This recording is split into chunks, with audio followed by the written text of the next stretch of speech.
have homework for breakfast, and we'll start with homework for breakfast, and wanted to share a couple poems from our work in our words. And our homework for breakfast, we run an after-school tutoring and mentoring program for students, and we have a 9-year-old named Chris. Chris comes in every day, and Chris has a new excuse why he doesn't have any homework. I mean, every day he has a new excuse, and it's this. I did my homework at recess today, Mr. Al. Okay. You know what? My teacher's pregnant again. It's her third baby already this year. Okay. You know what? I did my homework on the bus today, Mr. Al. Like, Chris, you don't even ride the bus. You walk to school. What are you talking about? Every day. One day he had to do a little reading assignment. Supposed to read a little short story and write a summary. So he sat there for a few minutes, dotted out and acting like he's reading. Then he rips out a sheet of paper and he writes his summary of 3 sentences. Sentence number 1, I like the story. Period. Sentence number 2, I like the story a lot. Exclamation point.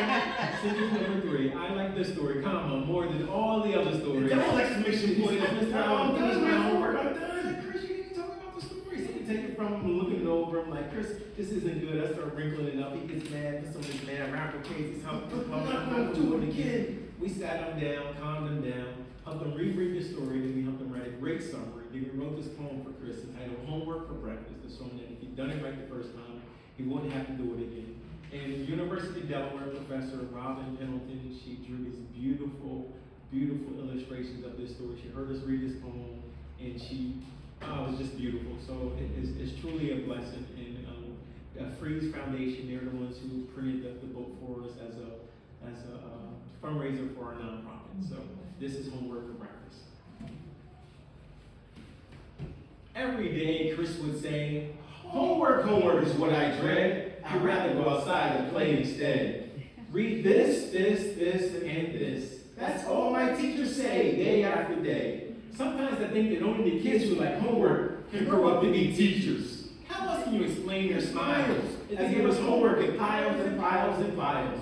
Reading, English, science, and spelling, sometimes I feel like yelling. Just 3 more pages to read, so I skim through it real fast. Finally, I'm done at last. Oh, rats, I forgot about math. What's 5 times 5? Well, maybe it's 49. This math stuff is such a waste of time, especially when going outside is all that's on my mind. I guess the answers for each and every one. Finally, I am done. Saying to myself, who cares? As I dart for the stairs and give a shout, Mom, I'll finish my homework. Can I please go out? Mom says yes. I run outside, I have a ton of fun, and I came back in and I washed up for supper. And after dinner was done, I was so tired that all I really wanted to do was just watch a little TV and head to bed. But when do you know it, that's when my father said, hey Chris, bring down your homework so we can check it. It took me so long to correct all my mistakes that now it's time for breakfast. I got that taste in my mouth and I can't get it out. You see, this morning I had my homework for breakfast. Thank you.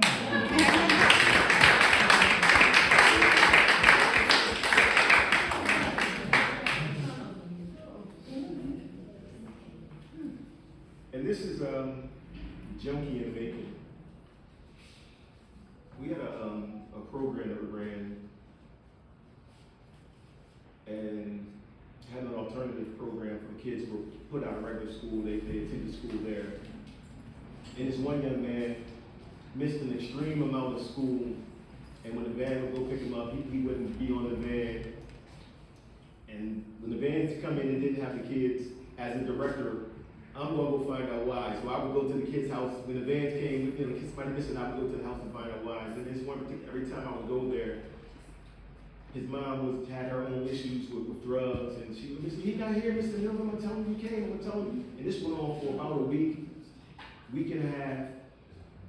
And then we're at the building, and this young man is just ringing the bell. The secretary is not letting him in because he sounds like he's intoxicated. And he's howling through the speaker. Mr. Mills, my mom said you was looking for me. Well, here I am, baby. Here I am. And I'm talking to him, and I see he's high. I know something, he's off. And he says, I didn't do no drugs today.